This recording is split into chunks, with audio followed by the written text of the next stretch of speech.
جس کو پیشاب کے قطرات نکلنے کا مرض لاحق ہے اور وہ نماز پڑھ رہا ہے، اس کو خیال ہی نہیں رہا، یعنی احساس نہیں ہوا کہ قطرات نکل آئے، اور نماز ختم کرنے کے بعد اس کو بعد میں پتہ چلتا ہے، تو کیا حکم شرع ہوگا؟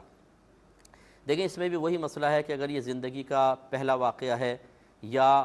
پہلا نہیں ہے، لیکن ہمیشہ ایسا نہیں ہوتا، بہت سی نمازیں بغیر قطرات نکل جاتی ہیں، کسی نماز میں قطرے آتے ہیں، تو بعد میں اگر مطلع ہو گئے اور غالب گمان یہ ہے کہ یہ نماز کے دوران ہی نکلے تھے، اس سے پہلے نہیں، تو یہ نماز نہیں ہوگی۔ یہ نماز دوبارہ ان کو پاک ہو کر کے وضو کر کے، اور ان قطرات سے چونکہ وضو ٹوٹ چکا ہے، نئے سرے سے نماز پڑھنی ہوگی۔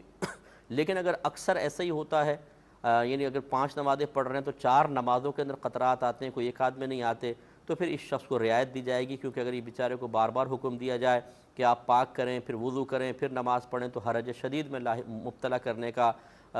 فعل ہم کر رہے ہیں، اور یہ شریعت پسند نہیں کرتی ہے۔ لہٰذا ایسے بھائی کو ہم یہ کہیں گے کہ وہ حتی الامکان کوشش کریں کہ اطمینان پہلے کر لیں، پیشاب کریں، پھر وضو کریں، تھوڑی دیر ٹھہر کر پھر نماز شروع کریں۔ اگر اس دوران قطرات آ بھی گئے تو ان کی نماز ہو جائے گی، اور ان کو نماز لوٹانے کا حکم بھی نہیں ہوگا، کیونکہ شرعی عذر ان کے ساتھ لاحق ہو گیا ہے۔ تو بس یہ ذہن میں رکھیے گا کہ زندگی کا پہلا واقعہ ہے تو پھر ضرور اس کو ایسا کریں کہ پاک کر کے دوبارہ پڑھیں، اور اگر کبھی کبھار ہوتا رہتا ہے تب بھی حکم یہ ہوگا کہ جب مطلع ہوں تو پاک کر کے دوبارہ نماز پڑھیں۔ لیکن اکثر اگر قطرات نکل آتے ہیں، اور اکثر ایسے ہی ہوتا ہے کہ زیادہ تعداد میں